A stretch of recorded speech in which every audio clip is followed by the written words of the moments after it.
오늘 우리에게 주신 하나님 말씀은 사도행전 2장 37절에서 41절까지 말씀입니다. 그들이 이 말을 듣고 마음에 찔려 베드로와 다른 사도들에게 물어 이르되 형제들아 우리가 어찌할꼬 하거늘 베드로가 이르되 너희가 회개하여 각각 예수 그리스도의 이름으로 세례를 받고 죄사함을 받으라. 그리하면 성령의 선물을 받으리니 이 약속은 너희와 너희 자녀와 모든 먼데 사람 곧 주 우리 하나님이 얼마든지 부르시는 자들에게 하신 것이라 하고 또 여러 말로 확증하며 권하여 이르되 너희가 이 패역한 세대에서 구원을 받으라 하니 이 말을 받은 사람들은 세례를 받음에 이날에 신도의 수가 3,000이나 더하더라. 아멘. 우리는 지난주 사도행전 2장 1절에서 8절까지 말씀을 통해서 방언을 주신 이유, 은사를 주신 이유에 대해서 생각해 봤었습니다. 사도행전 2장에서 성령의 임재를 통해 주어진 이제 방언이나 여러 가지 은사들, 또 우리에게 주어진 여러 가지 능력들, 우리가 은사라고 말하는 그런 능력들은 나를 자랑하고 나를 드러내기 위해서 주신 것이 아닙니다. 우리가 하나님의 뜻을 이루고 하나님의 영광을 드러내게 하기 위해서 우리에게 주신 것이죠. 그래서 우리는 이 은사를 통해서 하나님의 뜻을 이루고 또 주변 사람들과 교회의 유익이 되어야 하는 겁니다. 그래야 제대로 은사를 사용하는 신앙인이 된다라고 하는 말씀을 우리가 지난주에 함께 살펴봤습니다. 오늘 이제 우리가 읽은 말씀은 그렇게 방언의 은사를 받은 뒤에 일어난 일들을 기록을 하고 있습니다. 제자들은 이제 방언을 들은 제자들이 이제 하는 방언을 이제 들은 유대인들은 다 놀라고 당황해 했습니다. 그러면서 이제 서로 막 이야기를 하게 됐어요. 이게 무슨 일이냐, 어떻게 된 거냐, 막 이런 식의 이야기를 하기 시작했습니다. 그러면서 이렇게 이야기하는 가운데에 어떤 사람들은 제자들을 조롱하기도 합니다. 그리고 어떤 사람들은 술에 취했다라고 말하기도 하죠. 그래서 이 베드로가 11사도와 함께 서서 사람들에게 이제 자신들은 술 취한 것이 아니라 요엘 선지자를 통해서 하나님이 약속하신 성령을 받은 것이다 이렇게 이야기를 합니다. 그러면서 이어서 하나님의 아들인 예수 그리스도에 대해서 이야기를 하는 것이죠. 베드로는 이렇게 이야기를 합니다. 하나님의 아들인 예수 그리스도를 너희 유대인들이 못 박아 죽였다. 하나님이 내어주셨더니 너희가 못 박아 죽였다. 이런 식의 이야기를 합니다. 그렇게 너희가 죽였는데 하나님이 예수를 살리셨고 또 자신들이 그 일의 증인이다. 이런 식의 이야기를 쭉 이야기를 하게 되는 겁니다. 그러면서 이제 마지막에 36절에서 뭐라고 이야기를 하느냐. 그런즉 이스라엘 온 집은 확실히 알지니 너희가 십자가에 못 박은 이 예수를 하나님이 주와 그리스도가 되게 하셨느니라. 이렇게 말을 하죠. 지금 이 자리에 있는 사람들, 지금 베드로 앞에, 11사도 앞에 있는 이 유대인들이 지금 예수님을 못 박아 죽였다라고 이야기를 하는 거예요. 이 당시 여기 있던 유대인들이 얼만큼 예수님의 죽음과 연관되어 있는지는 알 수 없지만 어느 정도 연관성은 있다라고 볼 수 있습니다. 왜냐면 이제 이 사람들은 지금 오순절이라고 하는, 칠칠절이라고 하는 명절을 지키기 위해서 이제 먼 지역에서 예루살렘으로 모인 사람들이란 말이에요. 그렇기 때문에 이 사람들은 예수님이 죽으실 때 6월절이었던 그 당시에도 예루살렘에 있었을 가능성이 높습니다. 이 칠칠절을 지키는 사람들이라면은 6월절을 지키기 위해서 예루살렘에 이 당시에도 있었을 것이란 말이죠. 그럼 이 당시 사람들이 뭘 했느냐? 대제사장들의 이제 선동에 넘어가서 막 예수님을 죽이라고 소리쳤던 그런 사람들일 수 있는 거예요. 그러니까 이들이 권력을 갖고 있어서 예수님을 심판에 넘기고 이런 건 아니라 할지라도 빌라도가 예수님을 놓아주려고 할 때 우리는 바라바를 놔달라 이렇게 이야기를 하면서 예수를 사형시켜라, 십자가에 못 박아라 외쳤을 수가 있다라고 하는 것이죠. 그래서 오늘 말씀 37절을 보면은 그들이 이 말을 듣고 마음에 찔려라고 말씀하고 있습니다. 그러니까 이 유대인들이 예수님의 죽음과 연관이 없다면 그렇게 얘기를 해도 난 아닌데, 난 예수가 누군지 모르는데, 난 예수를 죽이지 않았는데 라고 생각할 수 있지만 뭔가 예수님을 죽이는데 연관이 있기 때문에 너희가 예수를 십자가에 못 박아 죽였다라고 말을 하는 이야기를 들으니까 마음에 찔림이 생겼다라고 하는 것이죠. 아, 내가 하나님의 아들을 죽이는 일에 동참했구나. 내가 그때 무언가 같이 소리치면서 십자가에 못 박으려고 한 게 잘못된 행동이구나라는 것을 깨달았다라는 거예요. 그래서 37절 후반부에 보면은 이 사람들이 베드로와 다른 사도들에게 뭐라고 말하냐면 형제들아 우리가 어찌할꼬 라고 말을 합니다. 이제 우리가 뭔가 잘못했다는 것을 알게 되었는데 그럼 이제 우리는 어떻게 되냐? 어떻게 해야 지금 하나님께 이 잘못된 행동을 용서받을 수 있냐? 이렇게 물어보고 있는 거예요. 그러니까 베드로가 38절에서 이렇게 대답을 합니다. 너희가 회개하여 각각 예수 그리스도의 이름으로 세례를 받고 죄사함을 받으라. 그리하면 성령의 선물을 받으리니 이렇게 말하죠. 여기서 베드로가 유대인들에게 뭘 하라고 말하느냐? 회개하라고 말을 합니다. 잘못을 인정하라는 거예요.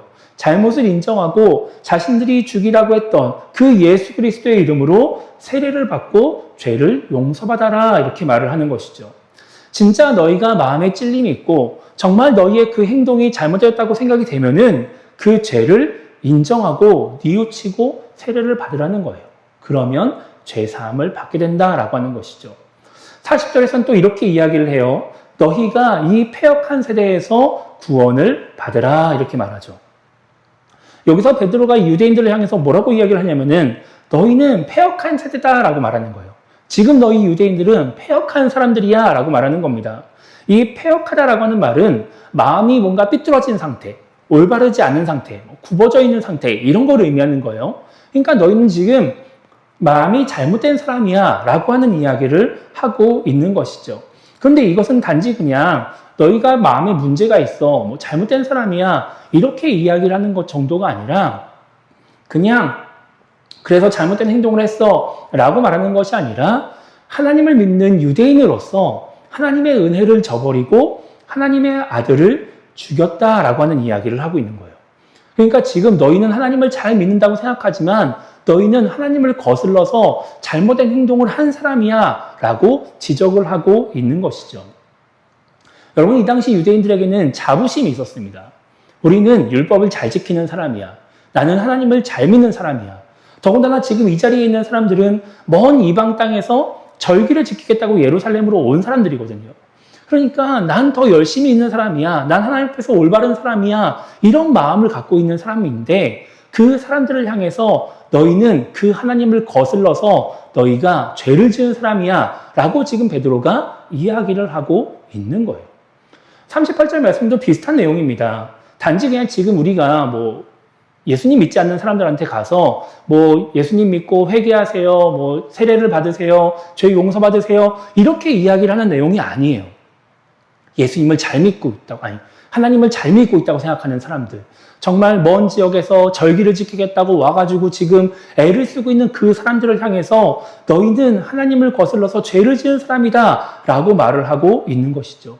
그 죄를 인정하고 회개해라 이렇게 이야기를 하고 있는 거예요. 그 죄도 단순히 그냥 뭐 율법 조금 어기고 뭐 하나님 말씀대로 조금 안 살고 이런 정도가 아니라 하나님에 대해서 정면으로 대응하는, 하나님의 아들을 죽여버리는, 신에 대해서 정말 어마어마한 죄를 지은 사람이다 라고 이야기를 하고 있는 것이죠. 그러니까 이런 내용들, 38절과 40절에 있는 내용들이 하나님을 잘 믿는다고 생각하는 유대인들 입장에서는 상당히 치욕스러운 얘기인 거예요. 정말 뭐 속된 말로 쪽팔린 이야기인 것이죠. 너무 듣기 싫은 이야기인 거예요. 그러니까 이 이야기는 베드로 입장에서도 마찬가지고 듣는 사람 입장에서 마찬가지고 말하기도 힘든 내용이고 듣기도 힘든 내용인 것이죠. 그런데 이렇게 뭔가 치욕적인 이야기를 들은 이 사람들이 어떻게 반응을 하느냐? 41절 보면 이렇게 말씀하고 있습니다. 그 말을 받은 사람들은 세례를 받음에 이날에 신도의 수가 3,000이나 더하더라. 이렇게 말씀하고 있어요. 지금 이 말을 들은 유대인들이 어떻게 하느냐? 사도들의 말을 받아들였다라고 하는 것이죠. 그래, 내가 죄인이구나. 아, 내가 하나님의 아들을 죽였구나. 내가 그때 한 행동이 잘못된 행동이구나. 이것을 인정하고 내가 세례를 받아야 죄 용서를 받겠구나. 내 체면, 내 자존심, 유대인으로서의 자부심 다 필요 없다. 죄를 용서받아야 된다. 이런 생각을 가지고 그 말을 받아들이고 세례를 받았다라고 하는 것이죠. 자신의 잘못을 인정했다는 거예요. 예수님을 하나님의 아들로 인정했다라고 하는 겁니다. 이게 오늘 말씀에 나오는 내용입니다. 여러분, 우리 기독교의 경전이라고 하면 성경책이라고 말을 하죠. 그죠? 우리가 성경책을 읽으면서 신앙생활을 하고 이제 살아가고 있는데, 이 성경책은 하나님과 하나님의 백성들 간에 있었던 일들을 기록하고 있고, 또 하나님이 하나님의 백성들에게 하고 싶으신 말씀들을 기록을 하고 있습니다. 그래서 성경책은 뭐 여러 가지 역할들이 있지만 가장 기본적으로 두 가지 역할을 감당한다고 봐요. 첫 번째가 뭐냐면은 성경책은 하나님이 어떤 분이신지를 알려주는 책이에요. 그러니까 우리가 하나님을 볼 수가 없고 우리가 하나님을 파악할 수가 없기 때문에 하나님의 성경책을 통해서 우리에게 하나님이 어떤 분이신지를 알려주시는 겁니다. 이거를 계시라고 이야기를 해요. 하나님이 스스로 자신에 대해서 알려주는 그런 계시를 하는 거예요. 그 내용이 성경에 있는 것이죠. 그리고 또 성경은 하나님의 백성들이 어떻게 신앙생활을 하고 어떻게 살아야 되는지를 알려주는 역할을 합니다. 하나님의 뜻이 무엇인지, 우리가 어떻게 신앙생활을 하기 원하시는지 이런 것들을 성경책에서 알려주고 있는 것이죠. 그러니까 이게 이제 좋게 표현하면 하나님의 뜻을 알려주시는 것이고, 좀 나쁘게 표현하면 하나님이 하나님 백성들에게 잔소리 하시는 거예요. 야, 그렇게 살지 마. 그렇게 신앙생활 하지 마. 좀 이래야지. 뭐하니? 막 이런 이야기들을 그냥 하고 계신다고 볼 수 있는 것이죠. 근데 이 첫 번째 대상이 누구였냐면 이스라엘 백성들이란 말이죠. 근데 이 이스라엘 백성들이 하나님을 뭔가 좀 잘 믿고 또 잘 섬기고 막 그랬다면 성경에 뭔가 막 하나님의 은혜를 베푸시는 내용들이나 뭐 복을 주시는 내용들 막 이런 게 되게 많았을 텐데, 이스라엘 백성들이 그렇게 하나님을 잘 믿지 않았습니다. 하나님을 잘 믿는 경우가 정말 손에 꼽을 만큼 별로 없었어요. 그러니까 하나님이 부득이하게 성경책에 뭔가 은혜를 주고 복을 주고 이런 내용을 많이 담지 못하고 자꾸 잔소리만 하시는 거예요. 너 이런 죄 지었어, 이런 거 잘못해서 자꾸 이런 내용들을 성경에 쓰실 수밖에 없었던 것이죠.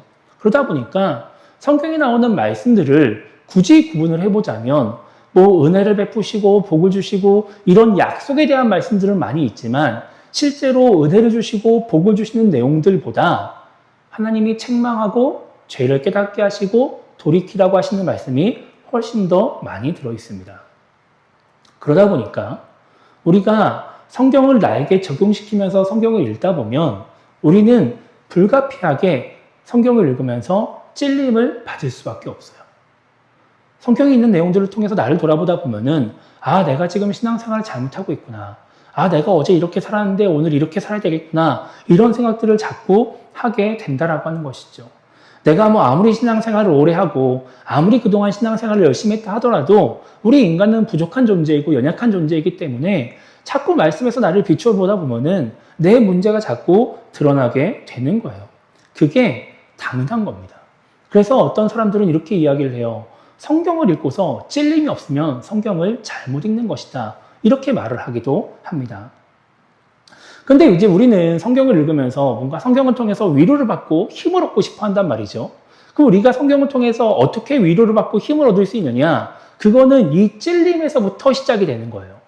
내가 찔림을 받아요. 아, 내가 문제가 있구나. 아, 내가 열심히 신앙생활 한다고 애를 썼는데 안 되는구나. 라고 하는 것을 느꼈는데, 그런 나임에도 불구하고 하나님이 나를 사랑하신다고 할 때, 그런 나에게 하나님이 은혜를 베푸신다고 할 때 우리가 위로를 받고 힘을 받는 것이죠. 여러분, 성경에서 하나님이 절대로 잘못한 사람한테 잘못했음에도 불구하고 아니야, 넌 잘못한 게 아니야. 너 괜찮아. 그냥 그렇게 살아도 돼. 라고 말씀하시면서 위로하신 적은 없습니다. 죄인임에도 불구하고 사랑하시면서, 죄인임에도 불구하고 함께 하시면서 위로와 힘을 주시는 것이죠. 그런데 우리가 이렇게 성경을 읽으면서, 이런 성경을 읽으면서 우리가 말씀을 듣고 또 말씀을 읽으면서 마음에 찔림이 없으면 어떻게 될까요? 우리는 계속해서 그냥 잘못된 길로 나아가는 거예요. 내가 분명히 잘못된 신앙생활을 하고 있고 잘못된 삶을 살고 있음에도 불구하고 찔림이 없으면 우리는 바뀌지가 않는 것이죠. 만약에 하나님이 말씀을 통해서 혹은 설교를 통해서 찔림을 주셨는데 내가 그 찔림이 불편하다고 해서 그것을 거부하고 거절하고 그냥 무시하면 어떻게 될까요? 그러면 말씀이 나에게 아무런 유익이 안 되는 것이죠.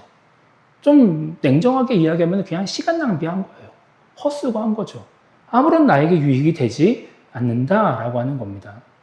하나님의 은혜를 누리지 못한다는 거예요. 오늘 말씀에 나오는 유대인들처럼 말씀을 찔림이 있을 때 말씀을 받아들이면 내가 죽음에서 생명으로 옮겨지는 자, 예수님을 죽인 사람에서 예수님으로 인해 구원을 받는 자가 될 수 있는 그런 은혜를 누릴 수 있는데 그 은혜를 누리지 못하게 된다라고 하는 것이죠.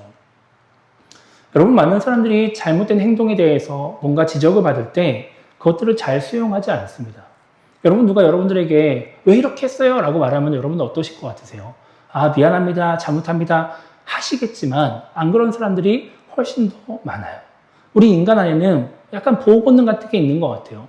그래서 뭔가 딱 지적을 할 때 먼저 일단 나를 보호하기 위해서 변명을 자꾸 하게 돼요. 책임을 회피하게 되기도 하고 또 내 잘못을 부정하게 되기도 하죠. 그러다 보면 어떻게 되느냐? 나를 지적하는 것에 대해서 기분 나빠하게 돼요. 왜 나한테 이렇게 얘기하냐? 왜 내 불편함을 자꾸 드러내게 하냐? 뭐 이런 식의 반응을 하게 되는 것이죠. 그러니까 자기를 지적한다고 잘못을 드러낸다고 화를 내게 되는 거예요. 여러분, 신앙인들도 마찬가지입니다. 여러분, 우리가 죄를 지적하는 말씀을 듣는다거나 혹은 책망하는 말씀, 심판에 관한 말씀들 그럼 성경에 있으면은 잘 안 보려고 그래요. 이왕이면 뭔가 하나님이 보고 주시는 말씀, 약속의 말씀들, 뭐 은혜의 말씀들, 뭐 잘 되는 말씀들 이런 거 보고 싶어 하지 그런 말씀들 안 보고 싶어 한단 말이에요. 설교를 들어도 뭔가 그런 말씀들을 듣고 싶어 하지 막 찔림이 있는 말씀, 책망하는 말씀, 내 죄를 돌아보게 하는 말씀 이런 거 잘 안 듣고 싶어 한단 말이에요. 그러니까 어떻게 해요? 그런 말씀 나오면은 아멘 안 하죠. 여러분 복을 받을 줄 믿습니다. 그럼 막 아멘 하다가도 막 그런 말씀 나오면은 아멘이 안 나오는 거예요. 왜요? 우리 스스로 인간의 그런 보호능이 있기 때문에 그런 것이죠. 때로는 어떤 신앙인들은 그렇게 이야기를 합니다. 그런 설교를 들으면은 내 마음에 찔림이 있으면 아, 목사님이 설교 시간에 나를 친다고 막 이런 식의 이야기를 하면서 기분 나빠하고 상처를 받는 경우들도 있어요. 이게 우리의 현실적인 모습인 것이죠. 여러분, 목회자 입장에서 아주 약간 변명을 좀 하자면 여러분, 이게 의도적으로 그렇게 하는 게 상당히 어려운 일입니다. 그럼 이렇게 회중이 다 모여있는 설교 시간에 특정 한두 명을 대상으로 해서 일부러 그 사람을 정말 치려고 설교하는 게 정말 목회자 입장에서 위험부담이 커요. 네, 쉽지가 않습니다. 그렇게 들린다 하더라도 의도적일 가능성이 상당히 낮다라고 볼 수 있는 것이죠. 그런데 그렇게 시험에 들거나 상처를 받는 경우들이 있는 거예요. 여러분, 한번 좀 생각을 바꿔서 우리가 한번 생각해 보죠. 시선을 바꿔서 한번 생각해 보죠. 여러분, 설교 시간에 나를 타겟으로 하는 것 같다. 나를 지적하는 설교인 것 같다. 라고 느껴질 때 그게 과연 우리가 기분 나빠야 될 일일까요? 여러분, 이 예배 시간은 하나님이 되게 중요하게 여기시고 이 예배 시간에 우리가 뭐 한두 명이 모여서 예배하는 게 아니라 지금도 여러 명이 모여서 예배한단 말이에요. 근데 그 시간에 하나님이 나를 향한 말씀, 나의 잘못을 지적하는 말씀, 나를 돌이키게 한 말씀을 주시는 거예요. 이 여러 명의 사람들이 있는데 이 여러 명 사람들 중에서 유독 나를 깨우치려고 하나님이 지금 이 시간을 사용하고 계시는 거예요. 그거는 우리에게 주시는 은혜인 거죠.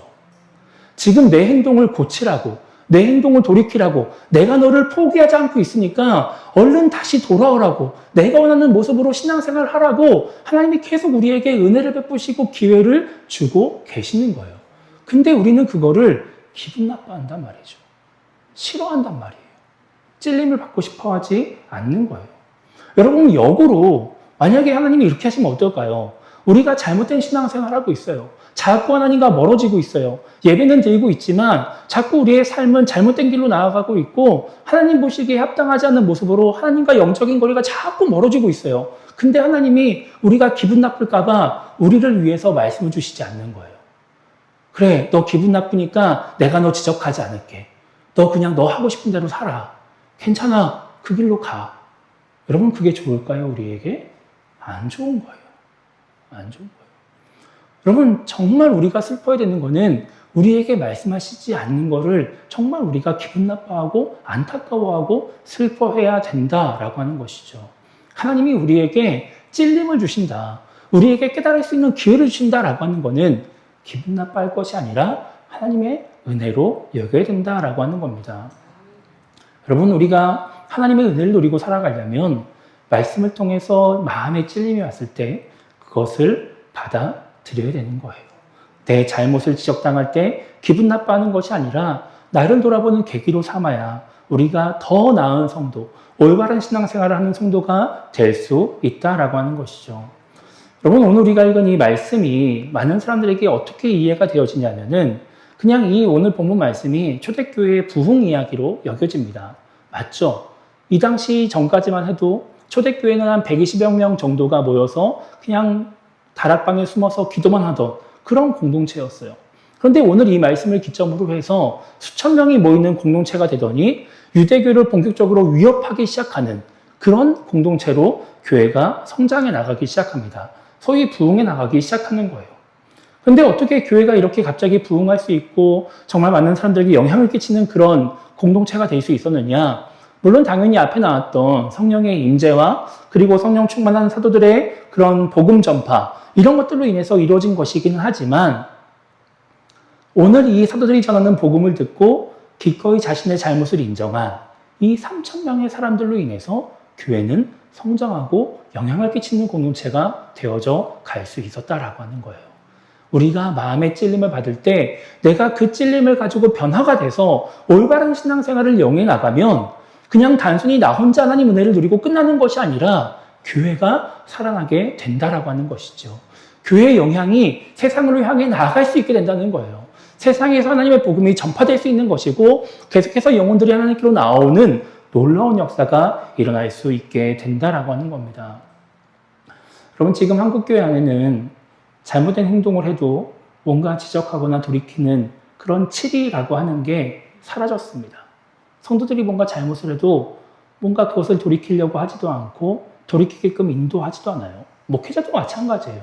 목회자가 잘못을 한다고 해서 누가 지적하지 않습니다. 왜 그러느냐? 누가 나의 잘못을 지적하면 그냥 교회를 옮겨버리기 때문에 그래요. 그 찔림을 피하기 때문에 그래요.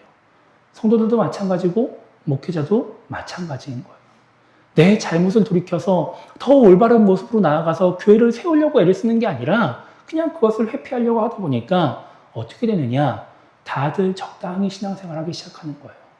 잘못된 신앙생활을 해도 아무도 세워주지도 않고 그것을 깨우치는 말씀을 전하지도 않고 다 그렇게 회피하다 보니까 적당히 신앙생활하면서 교회가 조금씩 망가져가게 되는 것이죠. 생명력을 잃어가고 하나님의 영광을 가리는 공동체가 되는 겁니다. 그래서 지금 이 시대에 오늘 이 유대인들의 모습이 우리에게 필요한 겁니다. 내가 지금 어떻게 신앙생활하고 있는가? 내가 과연 이 유대인이었다면 이런 말씀을 듣고서 어떻게 반응했을까를 생각하면서 우리가 어떻게 하나님 말씀을 듣고 돌이킬 것인지를 생각해 봐야 하는 것이죠. 우리가 이들처럼 찔림을 주는 말씀들, 뭔가 그런 조언들을 받아들여서 잘못하고 회개하고 돌이킨다면 우리는 더 올바른 신앙생활을 할 수 있게 될 것이고 그러한 사람들이 모인 우리 교회는 하나님의 뜻을 이루며 하나님께 영광을 올려드리는 정말 초대교회와 같이 귀하게 쓰임받는 교회가 될 수 있다라는 생각을 해보게 됩니다. 그래서 우리 모두가 정말 하나님 앞에서 올바른 자로 또 교회를 세우는 자로서 쓰임받게 되기를 주님의 이름으로 축복합니다.